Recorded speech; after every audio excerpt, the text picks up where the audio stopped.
প্রত্যেক জীবকে মৃত্যুর স্বাদ গ্রহণ করতেই হবে, আর মৃত্যুর পর কিয়ামতের দিনে হাসরের ময়দানে মানুষের সব কাজের হিসেব নেওয়া হবে। মানুষের প্রতিটি কর্মের সাক্ষ্য প্রস্তুত আছে। সেসব সাক্ষ্য মানুষের পক্ষে বা বিপক্ষে দাঁড়াবে সেদিন, যা অস্বীকার করার কোনো উপায় ও সুযোগ থাকবে না। কোরআন সুন্নাহর আলোকে তেমনই কিছু সাক্ষীর তথ্য পাওয়া যায়। শয়তানের ধোকায় কম বেশি সবাই গুনাহ করে থাকে। এই গুনাহ যে স্থান বা জায়গায় করা হয়, কাল কিয়ামতের বিভীষিকাময় দিনে জমিনের ওই অংশ আমাদের বিরুদ্ধে সাক্ষ্য দেবে। পবিত্র কোরআনের সূরা জিলজালে ইরশাদ হয়েছে, সেদিন পৃথিবী তার যাবতীয় সংবাদ জানিয়ে দেবে। এতে বোঝা গেল, ভূমিতে মানুষ যত ভালো বা মন্দ কাজ করে, সেদিন জমিন সে সম্পর্কে আল্লাহর দরবারে সাক্ষ্য দেবে। মহান আল্লাহর অপূর্ব সৃষ্টি মানুষের এক ক্ষুদ্রাকায় অঙ্গ হল জিহ্বা। জিহ্বা আকারে ছোট হলেও এর প্রভাব ও প্রতিক্রিয়া অনেক বড়। এই জিহ্বার মাধ্যমে মানুষ মনের ভাব আদান প্রদান করে থাকে। ভাব প্রকাশের এই মাধ্যমটিকে সত্য, সঠিক ও কল্যাণকর ক্ষেত্রে ব্যবহার করাই যুক্তিযুক্ত। এর বিপরীতে অপ্রয়োজনীয় ক্ষেত্রে জিহ্বা ব্যবহার করা মারাত্মকতম গুনাহ।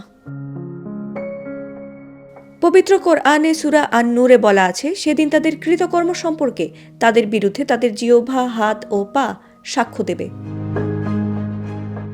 তবে শরীরের মধ্যে আরও যেসব অঙ্গ প্রত্যঙ্গ আছে, নির্দিষ্ট ওই অঙ্গ দ্বারা যে গুনাহ করা হয়েছে, শরীরের ওই অঙ্গ কাল কিয়ামতের ময়দানে আল্লাহর দরবারে তার বিরুদ্ধে সাক্ষ্য দেবে। পবিত্র কোরআনের সূরা ইয়াসিনে ইরশাদ হয়েছে, আজ আমি তাদের মুখে মোহর লাগিয়ে দেব, ফলে তাদের হাত আমার সঙ্গে কথা বলবে এবং তাদের পা সাক্ষ্য দেবে তাদের কৃতকর্মের।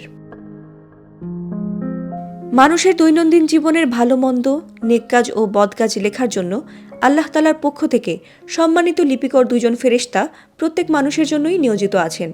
তারা মানুষের সব কাজ পুঙ্খানুপুঙ্খভাবে লিপিবদ্ধ করে রাখেন। তারাই কাল কিয়ামতের দিনে গুনাহগার ওই ব্যক্তির বিরুদ্ধে আল্লাহর সামনে সাক্ষ্য দেবেন। এছাড়াও কিয়ামতের ময়দানে মানুষের আমলনামা তার গুনাহের ব্যাপারে সাক্ষ্য দেবে। কিয়ামতের দিন প্রত্যেক নবী রাসূলরা নিজ নিজ উম্মতের ভালো মন্দ কর্ম সম্পর্কে সাক্ষ্য দেবেন। সেই ধারায় মহানবী সাল্লাল্লাহু আলাইহি ওয়াসাল্লামকে তার নিজ উম্মত সম্পর্কে সাক্ষীরূপে পেশ করা হবে। সবশেষে স্বয়ং আল্লাহ তাআলা বান্দার ভালো মন্দ কর্ম সম্পর্কে কাল কিয়ামতের ময়দানে সাক্ষ্য দেবেন। ফাতিমা সুলতানা, প্রবাস খবর।